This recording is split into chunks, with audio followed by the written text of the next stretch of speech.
Perkenalkan, kami dari kelompok 4 mendapatkan materi mengenai rekombinan blood product agen trombolitik, yaitu reteplase atau TPA.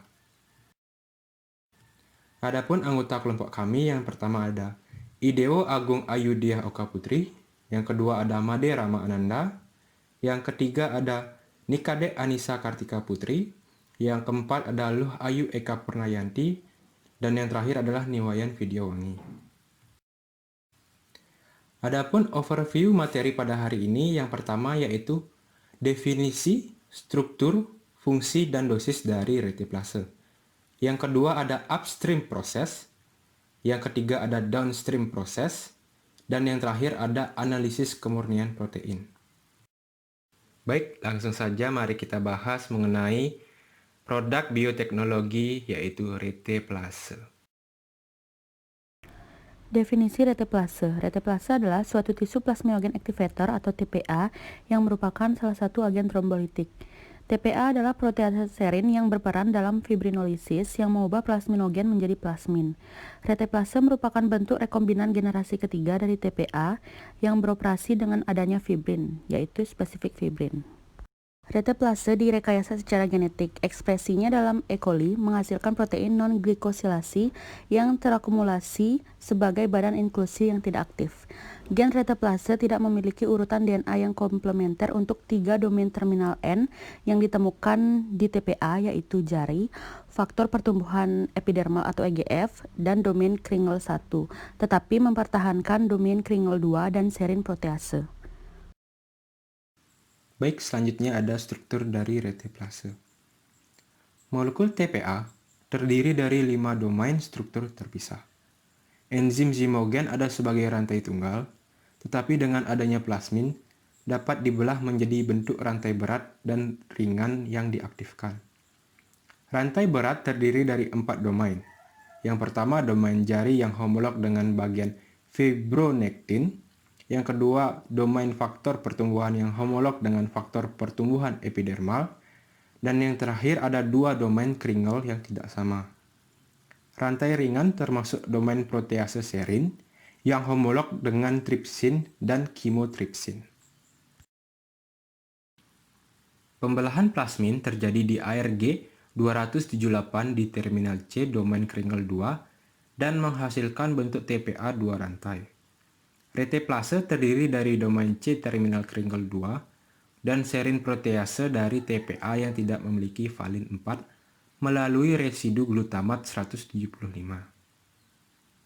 Molekul reteplase memiliki 3 lokasi potensial N-glikosilasi, yaitu ASN12, ASN48, dan ASN278 masing-masing. Karena keberadaan rantai samping karbohidrat dalam struktur reteplase tidak diperlukan untuk fungsinya, protein ini dapat diekspresikan dalam Escherichia coli. Selanjutnya ada fungsi dari reteplase. Berbeda dengan TPA, faktor pertumbuhan epidermal dan domain jari fibronektin tidak ada di reteplase. Hasil dari penghapusan ini adalah perpanjangan waktu paruh plasma, penurunan spesifitas fibrin, dan kemampuan untuk menembus ke dalam gumpalan darah. Reteplase dan TPA tidak berbeda dalam hal penghambatan oleh inhibitor aktivator plasminogen 1 atau PAI1. Dengan adanya fibrin, domain Kringle 2 diketahui menstimulasi aktivitas protease, tetapi efek ini lebih rendah di reteplase daripada di TPA. Ini menunjukkan bahwa jari fibronektin terlibat dalam stimulasi aktivitas protease pada enzim ini. Seperti TPA, selama fibrinolisis, reteplase dapat diubah menjadi bentuk rantai ganda. Dosis reteplase. Reteplase dapat diberikan sebagai dosis bolus atau tidak berdasarkan berat badan daripada infus yang mendorong pemberian cepat serta aman. Kemudahan pemberian regimen dosis reteplase yaitu 2 dosis bolus 10 unit, yang mana masing-masing lebih dari 2 menit, dan 30 menit kondusif untuk memulai pengobatan trombolitik para rumah sakit pada pasien dengan ST segment elevation myocardial infarction atau disebut dengan STEMI. Selanjutnya yaitu upstream proses dari reteplase. Yang pertama itu ada host. Bakteri E. coli merupakan bakteri yang paling banyak digunakan sebagai organisme inang untuk produksi biofarmasi protein rekombinan heterolog. Sistem ekspresi dari E. coli diinginkan karena kemampuannya untuk menjangkau dengan cepat sel yang memiliki kepadatan tinggi, sederhana, biaya rendah, dan sudah disetujui FDA untuk diaplikasikan kepada manusia. Produksi reteplase di E. coli tetap menjadi tantangan, yaitu adanya beberapa ikatan disulfida, penggunaan kodonnya yang langka, dan sitotoksisitas merupakan kelemahan utama untuk reteplase ekspresi di E. coli. Yang kedua, sumber gen. TPA atau tisu plasminogen aktivator dimurnikan dari cairan kultur sel melanoma manusia. Kultur ini diperoleh dari sel melanoma paru dan metastasis dari seorang pasien bernama Boes oleh penelitian Gilmore pada tahun 1977. Dikatakan bahwa sel melanoma manusia secara aktif mensintesis dan mensekresikan TPA yang digunakan untuk pembuatan poli-mRNA. Mekanisme cloning dan ekspresi gen. Cloning reteplase dan ekspresi dalam bakteri E. coli menggunakan vektor PET22B dan pengaturan eksperimental yang digunakan yaitu pada suhu 37 derajat Celcius dan dikocok dalam 14 jam pada 150 rpm sebagai inclusion body atau IB.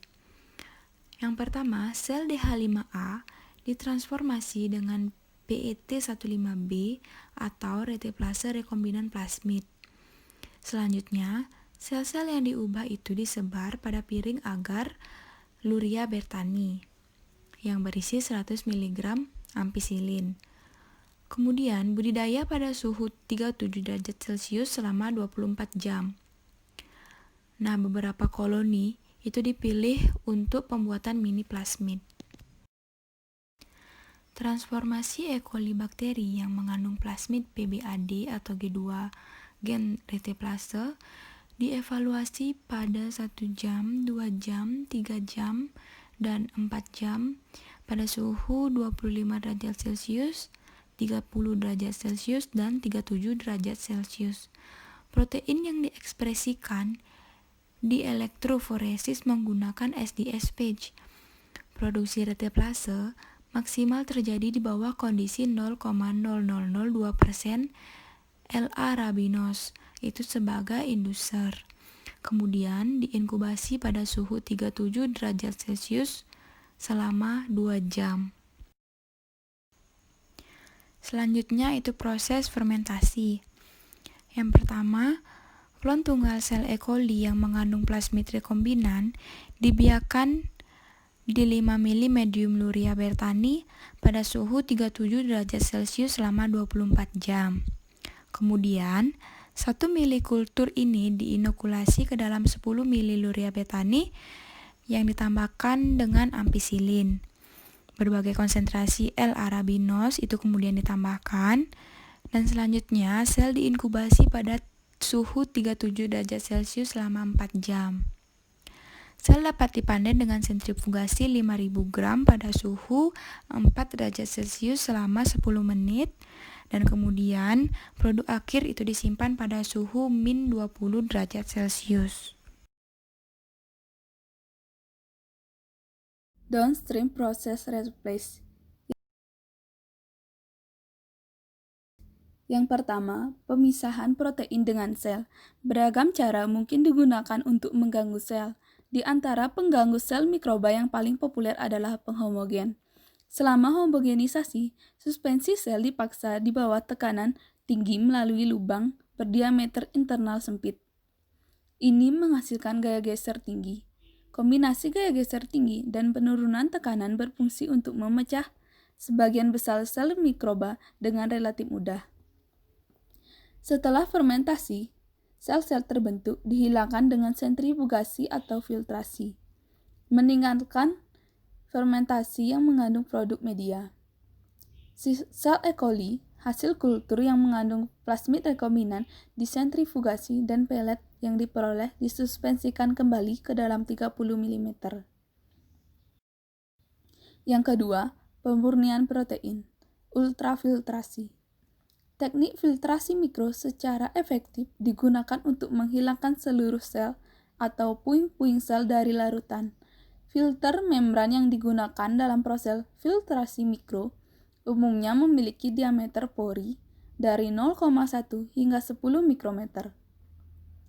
Membran dengan titik potong massa molekul 3, 10, 30, 50, dan 100 kilodalton paling umum digunakan. Ultrafiltrasi umumnya dilakukan pada skala laboratorium menggunakan sistem sel berpengadu. Membran ditempatkan pada jaringan pendukung di bagian bawah ruang sel, dan bahan yang akan dipekatkan kemudian dipindahkan ke dalam sel. Ultrafiltrasi telah menjadi terkenal sebagai metode konsentrasi protein. Yang kedua, pemurnian protein. Ion exchange chromatography, kromatografi pertukaran ion, didasarkan pada prinsip tarikan elektrostatik yang dapat dibalik dari molekul bermuatan ke matriks padat yang mengandung gugus samping muatan berlawanan, yang terikat secara kovalen. Protein selanjutnya dapat dielusi dengan mengubah pH atau dengan meningkatkan konsentrasi garam dari buffer pengairan. Selama proses pertukaran kation, protein bermuatan positif mengikat matriks pertukaran ion bermuatan negatif dengan menggeser ion lawan, yang awalnya terikat ke resin oleh tarikan elektrostatik. Elusi dapat dicapai dengan menggunakan penyangga irigasi yang mengandung garam. Kation garam seringkali Na dari NaCl, yang gilirannya menggantikan protein dari matriks pertukaran ion. Size exclusion chromatography juga disebut perembesan gel atau kromatografi filtrasi gel, memisahkan protein berdasarkan ukuran dan bentuknya. Fraksinasi protein dengan kromatografi pengecualian ukuran dicapai dengan meresap larutan yang mengandung protein melalui kolom yang dikemas dengan matriks gel berfori dalam bentuk manik. Struktur internal manik matriks dapat divisualisasikan sebagai labirin yang harus dilalui protein yang cukup kecil untuk masuk ke gel. Berbagai kemungkinan rute melalui labirin ini memiliki jarak yang bervariasi.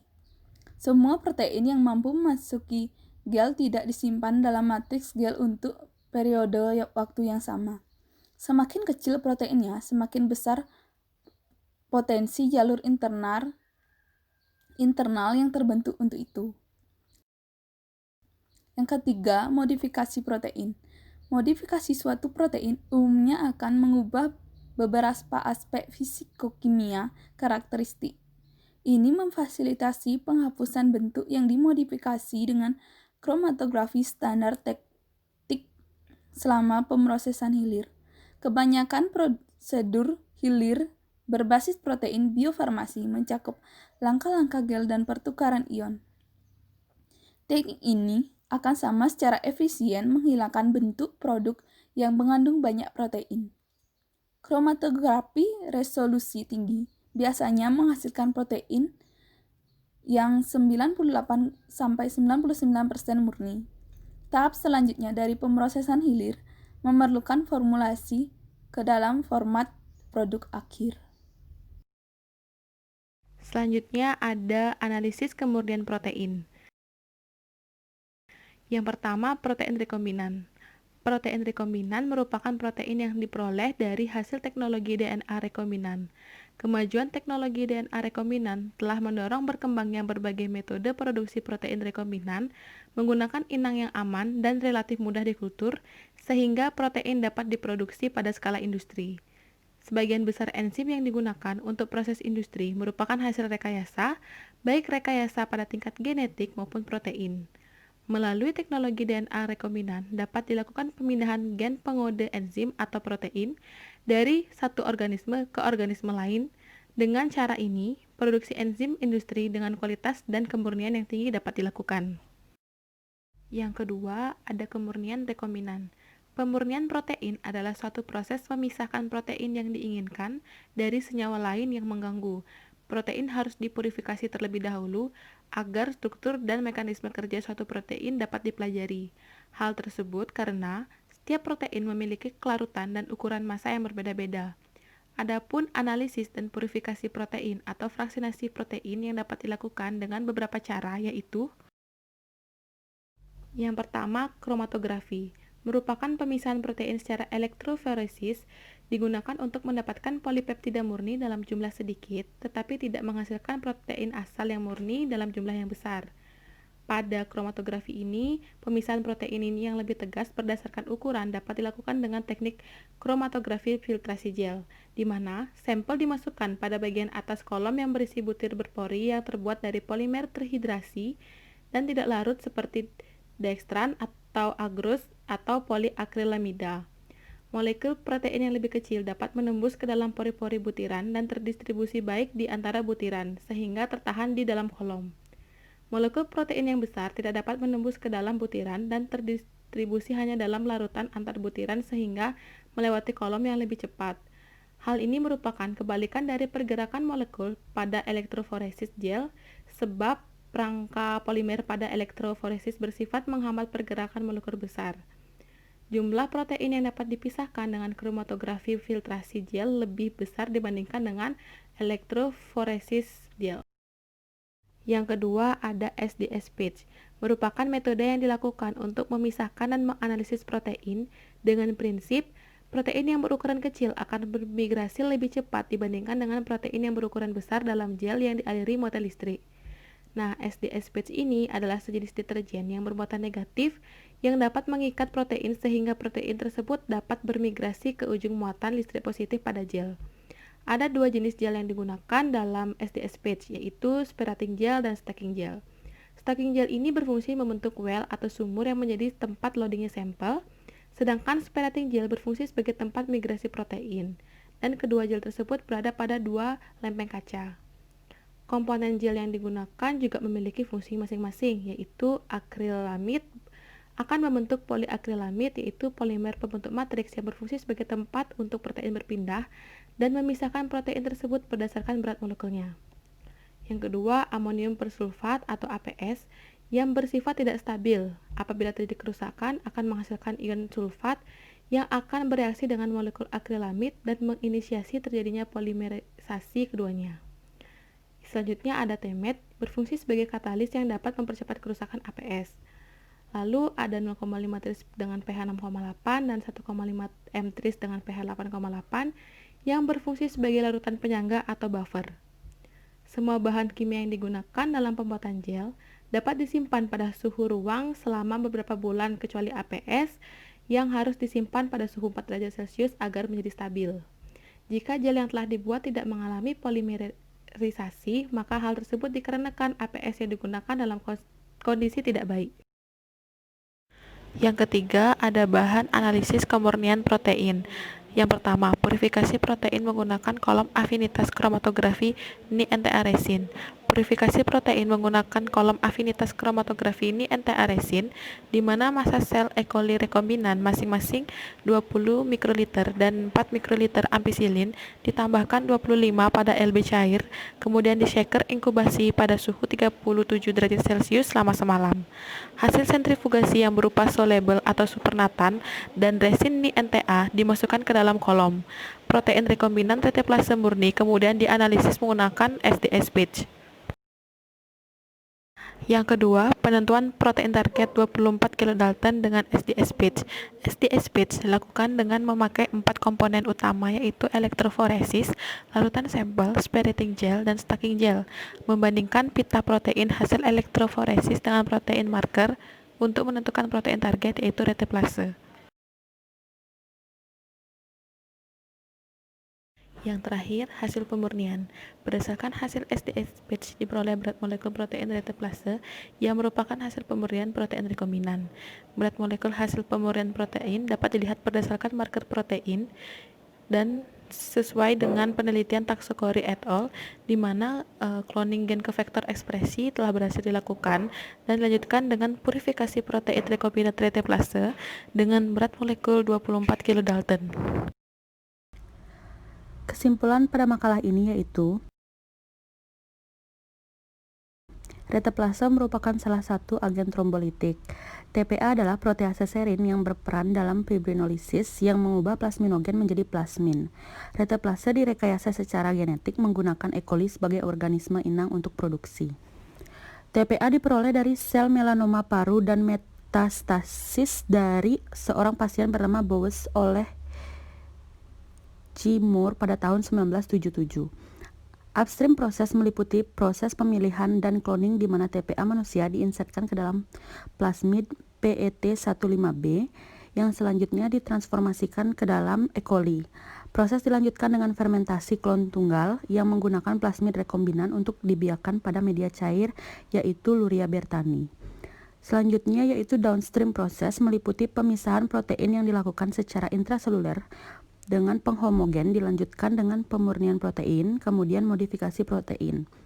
Proses terakhir yaitu analisis kemurnian protein baik melalui kromatografi maupun SDSPage sehingga dihasilkan protein murni.